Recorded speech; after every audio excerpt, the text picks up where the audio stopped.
Welcome back everyone to another tutorial. Today we're going to see how to withdraw money from Remitly. First thing first, launch the Remitly app on your mobile device, then log in to your account. Now tap Balance on the app menu and select Withdraw.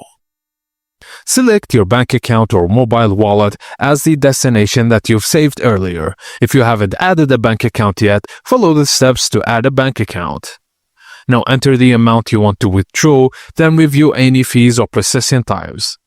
Double check all details like destination account and withdrawal amount, then tap Submit or Withdraw to process your request.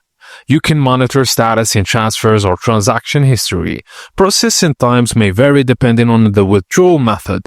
Bank account from 1 to 5 business days and mobile wallet usually instant. And done, your money is now being transferred from Remitly to your selected account.